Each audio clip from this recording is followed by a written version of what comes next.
Social media మొత్తం గోదావరి గట్టు మీద సాంగ్స్ రీల్ అసలు మారం రోగిపోతుంది. That itself shows the cinema is like a super success already before the release.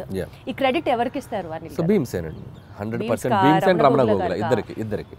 So tune లేకపోతే ఆ సాంగ్ లేదు, రమణ గోగుల గారు పాడకపోతే ఆ రీచ్ లేదు. అసలు ఆల్ ఆఫ్ అ సడన్ ఆయన పిక్చర్ లోకి తీసుకొచ్చారు. All of a sudden it became a blast. All of sudden కాదు, ఇట్స్ లైక్ ప్లాన్డ్. ఒక మంచి వాయిస్తో వెళ్ళాలని మేము వెయిట్ చేసాం. ట్యూన్ ఎప్పుడో జూన్లోనే కంపోజ్ అయింది ట్యూన్. సో దాన్ని మేము ఓపిక్గా వెయిట్ చేసి ఎవరితో పాడిస్తే బాగుంటుంది అనుకొని ఫైనల్గా రమణ గోగుల గారు అయితే బాగుండని చెప్పడం. అక్కడి నుంచి భీమ్స్ రమణ గోగుల గారికి టచ్లోకి వెళ్ళి ఆయన ఒప్పుకోవడం. సో బేసిక్గా ట్యూన్ అద్భుతంగా ఉండడంతో రమణ గోగుల గారు కూడా ఈజీగా యాక్సెప్ట్ చేశారు. సో వచ్చాక ఆయన పాడి ఆయన చమక్కులు కొన్ని యాడ్ చేసి రే ఇలాంటి చమక్స్ ఉంటాయి ఆయనవి ఉండటం. ఇట్స్ లైక్ టీమ్ వర్క్, అందరూ అద్భుతంగా. So regular set of questionnaire కాకుండా ఒక చిన్న ర్యాపిడ్ ఫైర్ చేద్దాము. ఫాస్ట్గా టక్కన ఆన్సర్ రావాలి మీరు. Okay, because that it self is rapid fire. హీరోగా చేస్తారా, విలన్గా చేస్తారా? మీకు ఆపర్చునిటీ ఉంటే విలన్గా చేస్తారు. Who is your favourite villain? నా ఫేవరెట్ విలన్ రఘువరన్. ఆ వాయిస్ ని మిమిక్ చేయగలరా మీరు? ఒక్కసారి శివ శివ శివ శివ వాడేమన్నా దేవుడా, 2 లారీల జనాన్ని తీసుకెళ్ళి చంపేయండి. వేరే లెవెల్ అని గారు మీరు. ఏదో గుర్తుంది అప్పుడు. మీ ఫేవరెట్ పంచ్ లైన్ మీ సినిమాల్లోది, సీక్రెట్ గా మీరు రియల్ లైఫ్ లో మీరు వాడుకునేది ఏంటి? డైలాగా?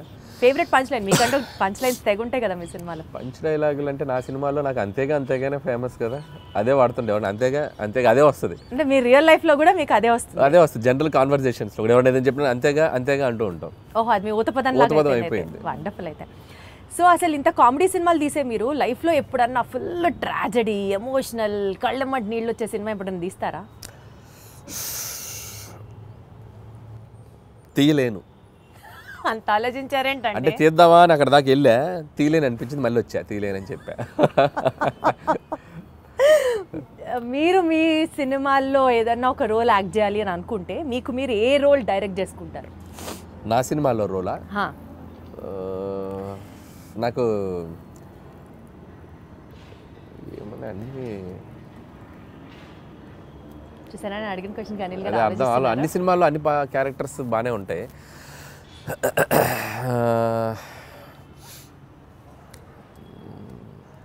అంత ఆలోచించద్దు అనిల్ గారు. చూస్తాను ఏదైనా మంచిది, ఏదో నా గురించి చెప్పుకోవాలి కదా, నన్ను పెట్టారు మీరు, ఏదైనా చెప్తే చెప్పచ్చు, నేను చేయాలని చెప్పారు కదా. అంటే ఒక్కసారి నాకే సభాష్ అనిపిస్తుంది, ఇంత ఆలోచించేలాగా క్వశ్చన్ అడిగానా అని. నాకు F2లో ఏదైనా ఉన్నాయా?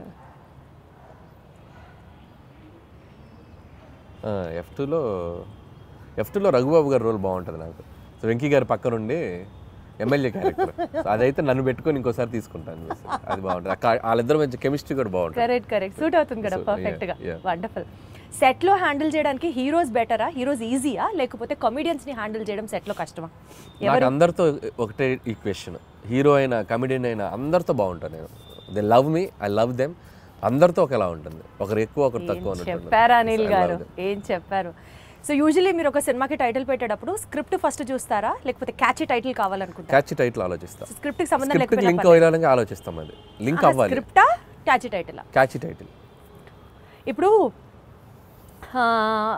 జీవితాంతం బతకడానికి కావాల్సినంత డెలిషియస్ ఫుడ్ ఒకవైపు, బ్లాక్ బస్టర్ సినిమాలు ఒకవైపు, ఈ రెండిట్లో ఒకటి చూస్ చేసుకోవాలంటే ఏం చేస్తారు? Block buster films. అంటే ఫుడ్ లేకపోయినా పర్లేదా? ఓకే, సినిమా అనేది నాకు ఎనర్జీ కిక్. అది సినిమా. మీ రియల్ లైఫ్ లో విలన్ ఎవరు? నా రియల్ లైఫ్ లో విలన్ నేనే. ఎందుకు? ఒక్కొక్కసారి నాకు ఆ సందీప్ రెడ్డి వంగలాగా ఉండాలనిపిస్తుంది.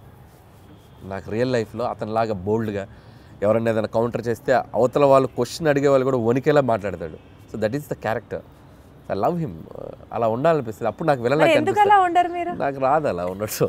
అందుకని ఇప్పుడు సందీప్ని ఎవరైనా కమెంట్ చేస్తారు, సందీప్ని ఎవరైనా కమెంట్ చేశారనుకో భయపడిపోతారు, కమెంట్ చేయలేరు సందీప్ని. ఎందుకంటే అంతకంటే కౌంటర్ సెటైరో కౌంటర్ వేస్తాడు ఆయన. సో అది మనకు రాదు. అందుకని అనిపిస్తుంది ఒక్కోసారి, బా నీకు నువ్వే విలన్ రా, నువ్వు అలా ఉండలేవు అనిపిస్తుంది. సో డెఫినెట్లీ ఈ ఫీలింగ్తో మీరు తర్వాత అలాంటి క్యారెక్టర్ని ఇంబైబ్ చేసుకుంటారేమో అనిపిస్తుంది. చూద్దాం, బట్ నా వల్ల కాదు. బేసిక్గా నా నేచర్ నేను అలా ఉండలేను. ఇప్పుడు మీకు ఒక సూపర్ పవర్ ఉందనుకోండి, మీ గురించి గాసిప్ చేసుకునే వాళ్ళ దగ్గరికి వెళ్ళి వినాలనిపిస్తుందా మీకు? లేకపోతే పాస్ట్లోకి వెళ్ళి ఏదైనా ఒక సీన్ని రీమేక్ చేసి బెటర్ చేయాలి అని అంటే వుడ్ యూ డూ దాట్? ఈ రెండిట్లో ఏం చేస్తారు? గాసిపింగ్ వినాలనిపిస్తుంది నాకు. ఎవరైనా గాసిప్ ఎవరైనా చెప్తే వెళ్ళి ఒక చెవి వినాలనిపిస్తుంది. ఏం మాట్లాడు మన గురించి బయట వాళ్ళు ఏం మాట్లాడుకున్నారు, పొరుగింటోళ్ళు పక్కింటోళ్ళు అనే ఇంట్రెస్ట్ మీకు అలా మీ గురించి ఎవరైనా ఏమైనా మాట్లాడుకున్నది మీ చౌదాకా వచ్చింది? రాలేదులే కానీ, బట్ తెలుసుకోవాలి ఉంటుంది మన గురించి, మన వెనక ఏం మాట్లాడుకుంటారో తెలుసుకోవాలి ఉంటుంది. మీరు గాసిప్ చేస్తారా అయితే?